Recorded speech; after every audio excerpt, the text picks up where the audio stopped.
नमस्कार मित्रों, माध्यमिक न्यूज रे में आप सबका स्वागत है। आज हम मॉडल एक्टिविटी टास्क क्लास 10 का मैथमेटिक्स अर्थात गणित पूर्णनगर डिवाल्डी कर्मचारी विद्यापीठ का प्रश्न पत्र है। हम इसका समाधान करेंगे। Part 6 West Bengal board of second education ग्रंथ सितंबर 2021 का क्वेश्चन पेपर है। चलिए देखते हैं। वैसे आपको भी कोई प्रश्न पत्र होगा, अगर चाहते हैं माध्यमिक न्यूज से करवाना 7800444540 पर व्हाट्सएप कर सकते हैं किसी भी क्लास का। शुरुआत करते हैं। सितंबर 2021 मॉडल एक्टिविटीज डिवाल्डी कर्मचारी विद्यापीठ क्लास 10 सब्जेक्ट मैथमेटिक्स पार्ट 6 एक का एक नंबर। 1% वार्षिक साधारण ब्याज की दर से कोई मूलधन का 1 वर्ष में ब्याज 1 रुपया हो तो मूलधन का परिमाण क्या होगा। सरल ब्याज पार्ट 2 का है समाधान।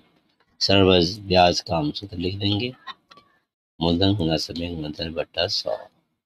अब यहाँ पर देखिए 1% ब्याज दर है तो हम दर की जगह पर x लिख दिए हैं। कोई मूलधन का 1 वर्ष में समय 1 वर्ष, समय की जगह भी हमने x बैठा दिया है। ब्याज 1 रुपया हो तो ब्याज की जगह भी हमने x उठा दिया है। तो मूलधन का मान क्या होगा, मूलधन पूछा है तो मूलधन इसी तरह छोड़ दिए हैं। इसके बाद करना क्या है, सरल कर देंगे। इस एक से यहाँ x कट गया, बचा x, 100 एकम 100 गुना हो जाएगा और x नीचे आ जाएगा तो 100 बटा x। तो उसके पहले जो निकालना हो उसे हमें लिख देना चाहिए इस तरफ, कैसे गुना बोलते हैं, इस तरह से ऐसे ऐसे गुना कर सकते हो। मूलधन एकम मूलधन और फिर 100 इधर चला जाएगा और x नीचे आ जाएगा तो क्या हो जाएगा 100 बटा x। तो मूलधन कितना होगा 100 बटा 1 रुपया होगा। हो गया। आगे बढ़ते हैं। अब हम लोग दूसरा प्रश्न आप देख रहे हैं। प्रश्न है आपका, एक सरल भेद y हो जहाँ y बराबर 8 तब x बराबर 2, y बराबर 8 जब y बराबर 8 तब x बराबर 2। तो y बराबर 16 हो तो x का मान क्या होगा। तो पहले हम क्या करेंगे, इन दोनों की मदद से इसका k का मान निकालेंगे, उसके बाद y का मान मिटाकर x का मान निकाल देंगे। चलिए देखते हैं। इनका हम सरल करेंगे पहले। तो ये सरल भेद को हटाकर बराबर k लिखा जाता है, भेद हटाकर बराबर k लिखा जाता है। हम देखिए बता रहा हूँ कैसे बनाना सवाल को। जब भी हो इस तरह से तो आप बराबर k लिख दें, ठीक है। तो ये जो सरल भेद है ना, अगर बट्टा रहता तो विलोम भेद बोलते, भेद तो रहेगा ही, अगर बट्टा रहता बगल में तो विलोम भेद बोलते हैं। बट्टा नहीं तो हम सरल भेद बोल रहे हैं। जो भी हो इससे हटाकर बराबर के बैठाना होता है। के यहाँ पर स्थिरांक है, ठीक है। ये हो गया, बैठा दिए। अब हमें y का 8 और x का 2 बैठाना है। तो x का 2 हमने बैठा दिया, y का 8 बैठा दिया, हो गया। अब k का मान निकालना है। 8 नीचे जाएगा, 2 बटा 8 और काट देंगे, 2 एकम 2 दूनी 4, 1 बटा 4। k का मान कितना हो गया, k बराबर 1 बटा 4। इस तरह निकाल दिए। अब हम दोबारा इसको लिखेंगे, मतलब इसके मान को, ये वाला देखिए फिर, या अतः भी लिख सकते हैं आप, x बराबर के वाई हो गया। अब इस जगह पर y का मान बिठाएंगे और x का निकालेंगे। तो k का मान हमें पता है 1 बटा 4, 1 बटा 4, 1 बटा 4 आप देख लिए। y का मान 16, x का मान नहीं बैठा है क्योंकि हमको x का मान तो निकालना ही है। जब बीच में बराबर है तो बगल में यह लिखा जाता है, या और, या फिर भूल से अगर ऐसे देती है तो आप तीर बना देंगे, ठीक है, जैसा कि हमने यहाँ पे बनाया है। तो 4 से काट देंगे, 4 चौके 16, 4 एकम 4, x का मान क्या होगा 4 होगा। समझ में आ गया। तो अगला प्रश्न है 2 का 1। प्रश्न है कि 2005 की 1 जनवरी से 27 मई तक 6% सरल ब्याज की दर से 2000 रुपये का ब्याज कितना होगा। अब समझ लीजिए बैंक में आपने पैसा जमा किया है, उसका हिसाब किताब है। 2005 में 1 जनवरी को पैसा जमा किया, तो 1 जनवरी से 27 मई तक 6% सरल ब्याज की दर से आपने 2000 रुपये जमा किया था, 2000 का ब्याज कितना होगा। तो कितने साल का ब्याज, क्योंकि यहाँ पर क्या बोला है, 6% सरल ब्याज दर है।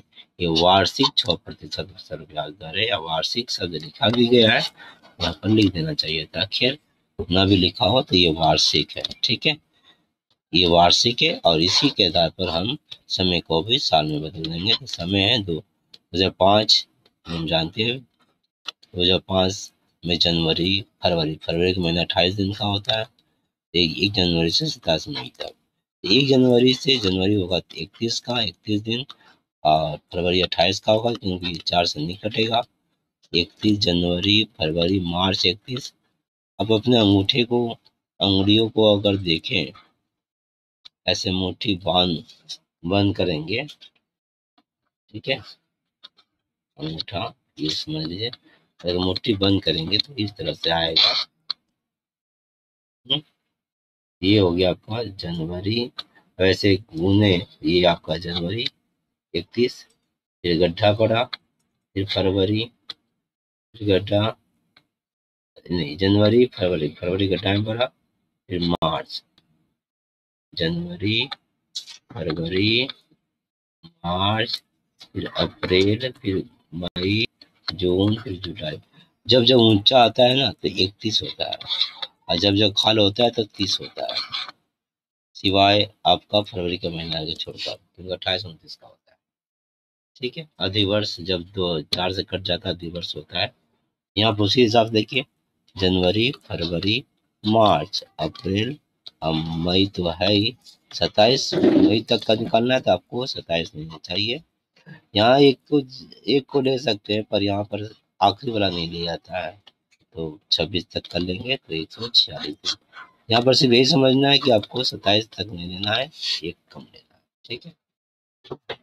146 दिन हो गया, और दिन है हमें तो वार्षिक ब्याज दर है, तो साल में निकालना है।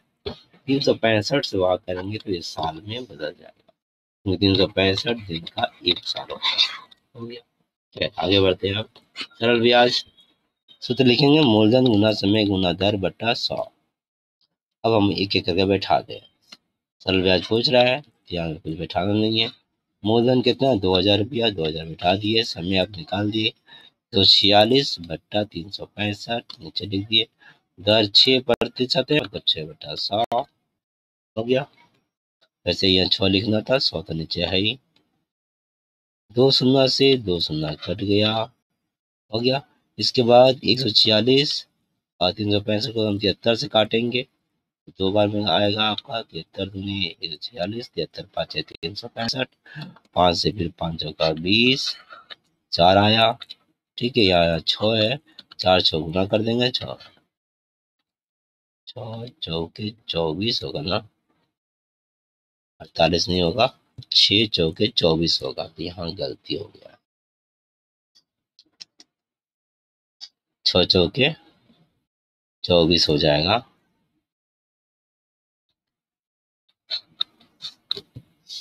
6 8 48 होता है, 6 चौके 24, अरे कुछ नहीं है कहीं भी, 6 चौके 24, यहाँ हो जाएगा 24 रुपया, याद रखिए, 6 चौके 24।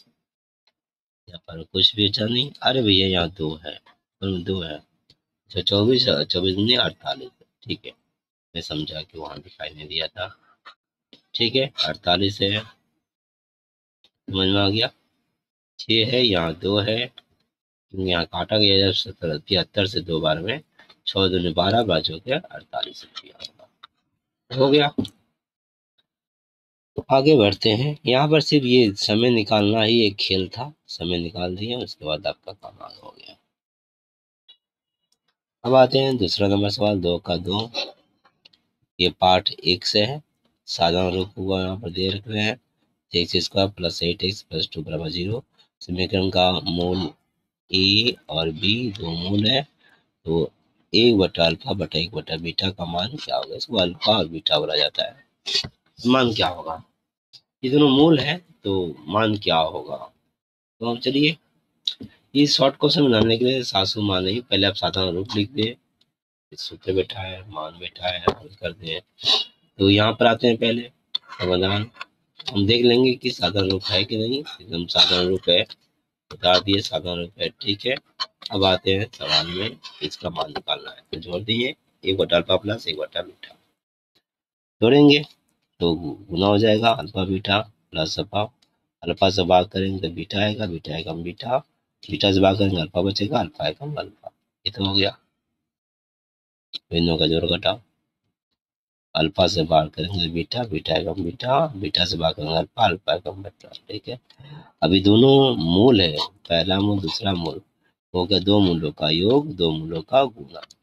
हमें सूत्र पता है, दो मूलों का योग माइनस बा, दो मूलों का गुना का, माइनस बा बटा का लिख दिए। यहाँ पर ए से ए कट जाएगा तो माइनस बी बटा सी। अब हम मान मिटा दे, बी की जगह पर देख लीजिए, यहाँ पर प्लस 8 है तो 8 बिठा दिए, माइनस का माइनस रहेगा। और सी की जगह पर 2 है तो यहाँ पर हम 2 बिठा देंगे, 2 से 8 कटेगा 4, माइनस 4, ये हो गया आपका उत्तर, ठीक है। तो 1/अल्फा प्लस 1/बीटा का मान क्या होगा? -4 होगा। अब 3 नंबर में आते हैं। एक बेलन के वक्र तल का क्षेत्रफल 264 वर्ग मीटर, आयतन 924 वर्ग मीटर। बेलन के आधार का अर्धव्यास, ये आधार का अर्धव्यास है, बेलन है आर। देखिए आयतन जो है पूरा कितना जगह खाली है उसको बोलते हैं। तो आयतन कितना? पाई आर स्क्वायर। कैसे निकला? तो पहले आप क्या करेंगे, ऊपर का क्षेत्रफल निकालेंगे। मैं आपको सूत्र दिखा रहा हूँ। होता क्या है, ये जो जगह है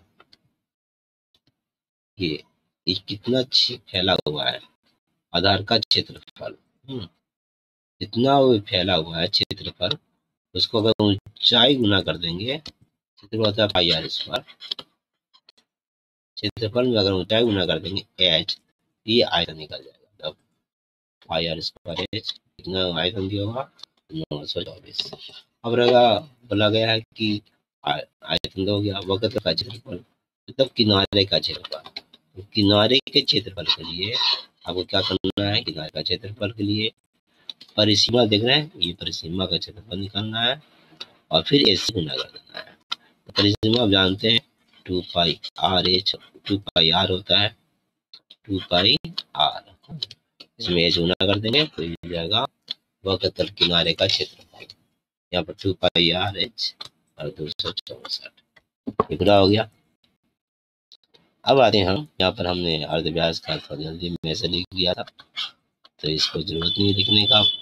अब यहाँ लिखेंगे प्रश्न अनुसार आयतन बटा क्षेत्रफल, दिया हुआ है मान, हम अपने हिसाब से आयतन बटा क्षेत्रफल लिख दिए, 924 बटा 264 दिया हुआ है आयतन, तो आयतन का बगल में लिख दिए क्षेत्रफल से। हमें पता है कि यहाँ पर स्क्वायर है और जब हम काटेंगे तो आर का मान निकल जाएगा। देख लीजिए एच से एच कट गया, पाई से पाई कट गया, आर से आर स्क्वायर काटेंगे तो एक आर बचेगा, स्क्वायर आ गया, आपको साफ साफ दिखाई देगा। देख रहे हैं, एच से एच कट गया, पाई से पाई कट जाएगा, आर से जब आर काटेंगे तो एक आर बचेगा, हो गया। अब ये 2 बचा, 2 नीचे से काट सकते हैं, 2 से काट दिए तो कौन 2 2 3 6 2 2 4, 132 को 7 बार में काटेंगे, 7 दूनी 14 का 4 में 1, 7 में 1 22 का 2 हाथ में 2, 7 1 9, ये 7 बचा, यहाँ पर आर बचा, नीचे कुछ नहीं मतलब 1 1 है तो आर बराबर 7, तो अर्धव्यास 7 सेंटीमीटर होगा। हो गया, समझ गए। आते हैं आगे, 4 नंबर देते हैं, समाधान करो। ये पार्ट 1 का ही है, एक चलो दिखा समीकरण हल करना है।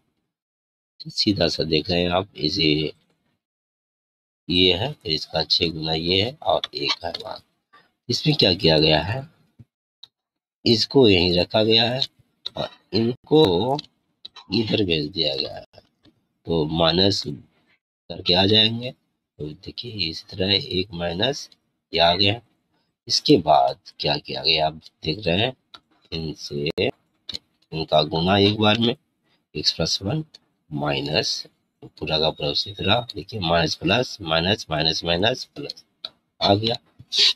मतलब ये जोड़ है ना, जैसे हम जोड़ते हैं दोनों का जोड़ घटाओ, ये हुआ, इसे गुना करके इसे घटा दिए, minus plus minus minus minus plus हो गया।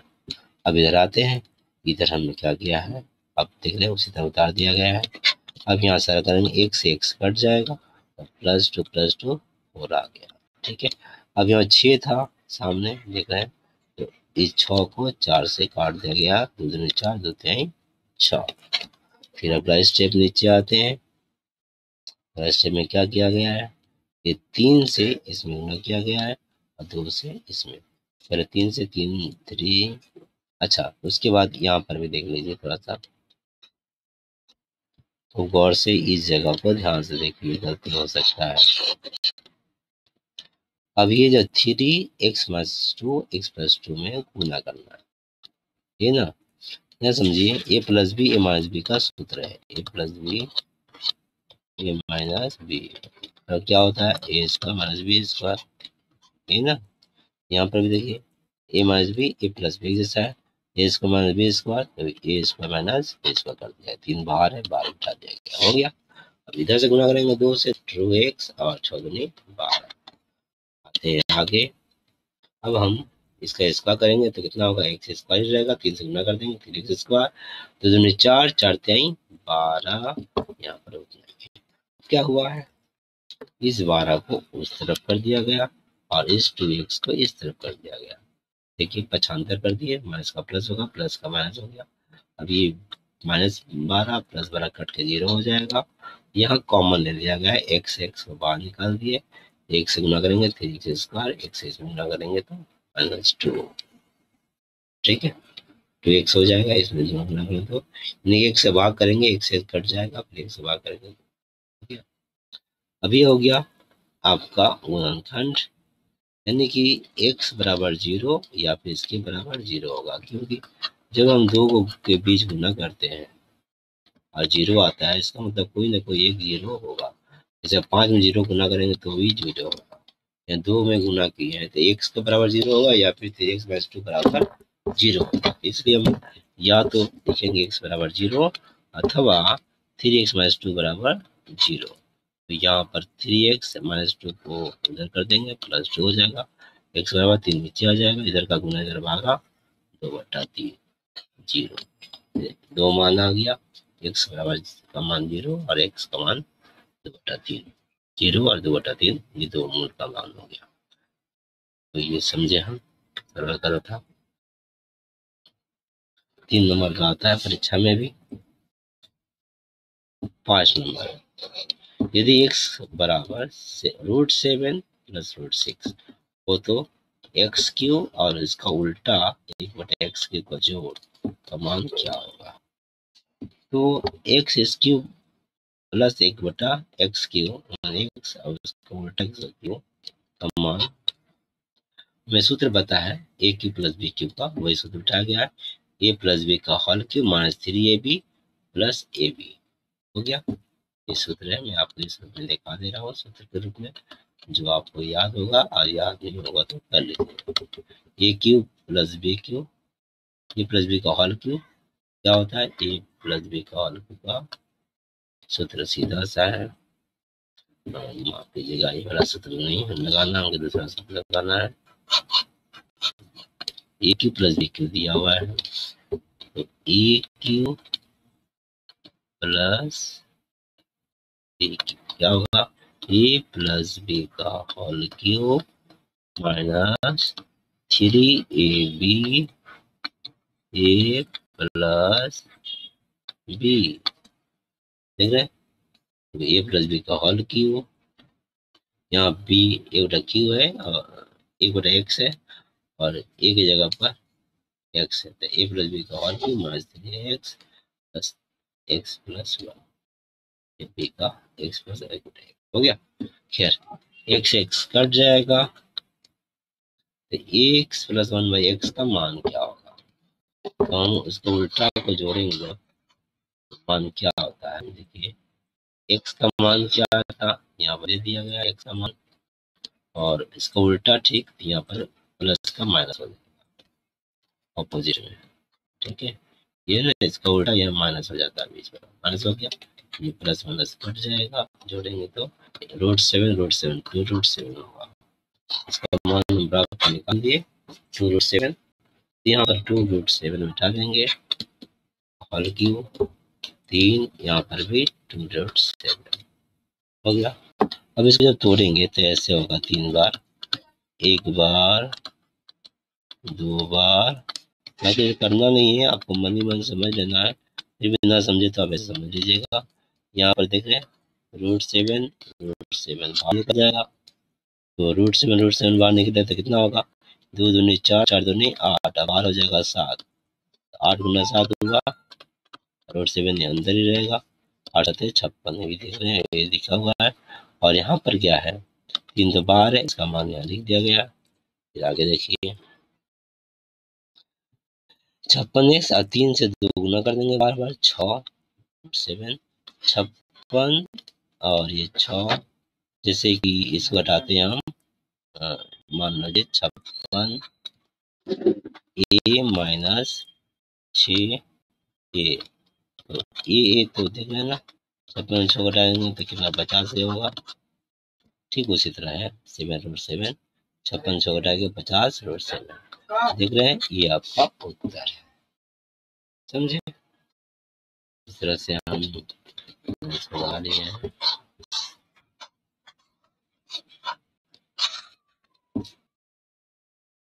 तो 5 नंबर हो गया, आते हैं आगे, ये आखिरी है, प्रमेय है।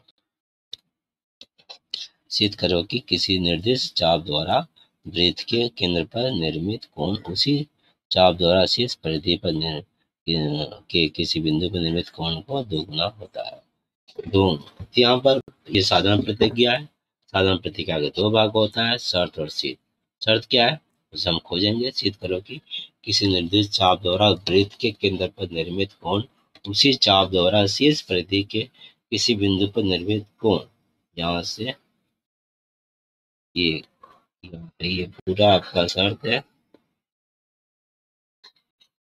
और सिद्ध क्या है, दोगुना होता है, दोगुना होता है शर्त।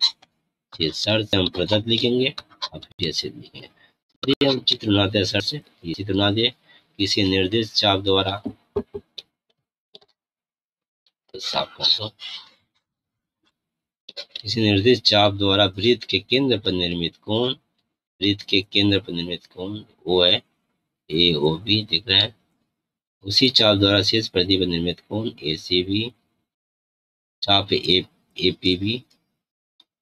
तो यहाँ पर ठीक इसको आपको लिख देना है, यहाँ तक जो शर्त था प्रदत्त, देखिए कैसे लिखा हुआ है, ऊपर वाला आसानी से देखेंगे तो समझ में आएगा। यहाँ पर देखिए किसी निर्दिष्ट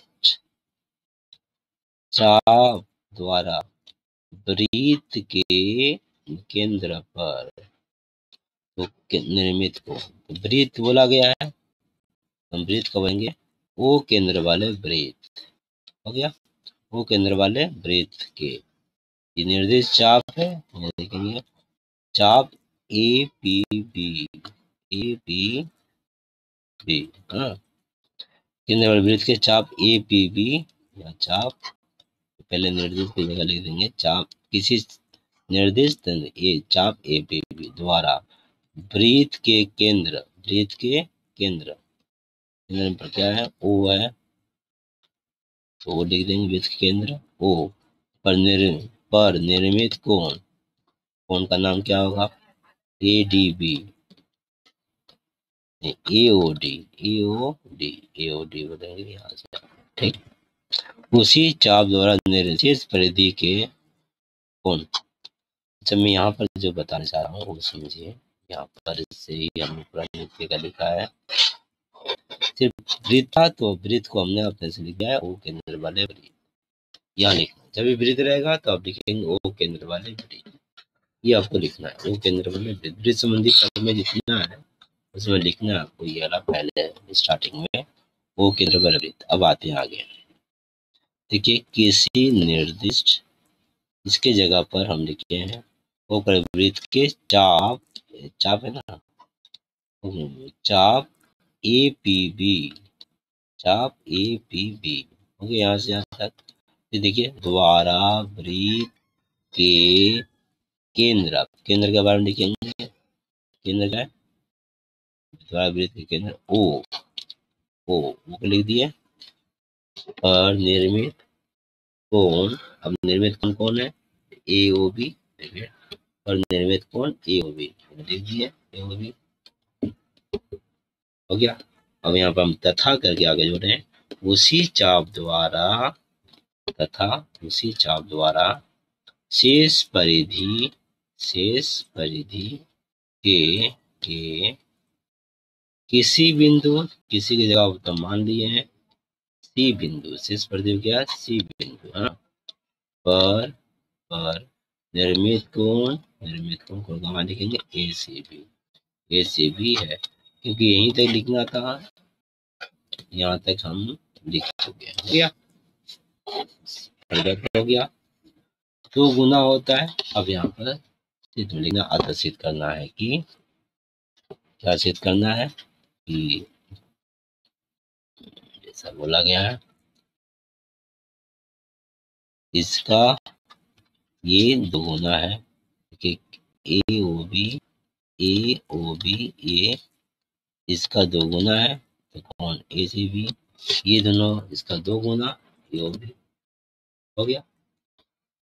अब रचना, रचना में क्या है, हमें बनाना है तो हमें रचना करना पड़ेगा, फॉर्मेट करने के लिए क्या किए, इसको आगे बढ़ा दिए, डॉट डॉट डॉट करके ही बढ़ाएंगे, इसको डी तक बढ़ाए, देख रहे हैं सी, तो सी ओ को मिलाकर डी तक बढ़ाया, बढ़ाने के बाद क्या होगा, प्रमाण का देख देख कर बनाना है आपको, ये ओ सी त्रिभुज को कर लेते हैं,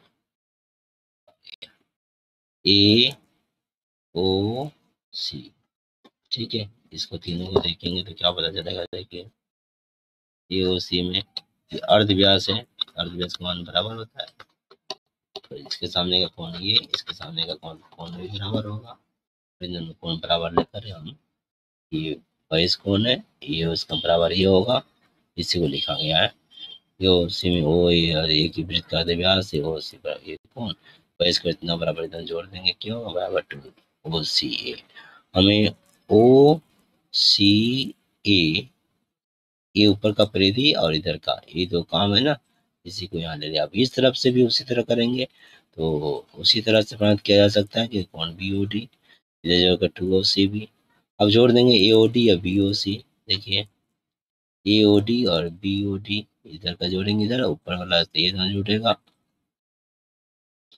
तो क्या होगा, इन दोनों को इधर जोड़ देंगे, टू ओ सी बी, मतलब यहाँ से A O D plus B O D जोड़ दिए, इसका मान ये था, ये जोड़िए, तो आएंगे इधर से, ठीक है, दो कॉमन ले लिए, बाहर निकाल दिए हैं, तो ये बच गया, अब जोड़ेंगे तो ए सी आ जाएगा, ए ओ बी बराबर टू ए सी बी प्रमाणित हो गया, इधर जोड़ने से ए सी बी है तो आएगा ए सी बी, ठीक है, तो पूरा हुआ आपका मैथ, DYRT कर्मचारी विद्यापीठ, moderate task class 10, subject mathematics part 6, सितंबर 2021। आप जो अपने स्कूल को चाहते हैं तो 7980004454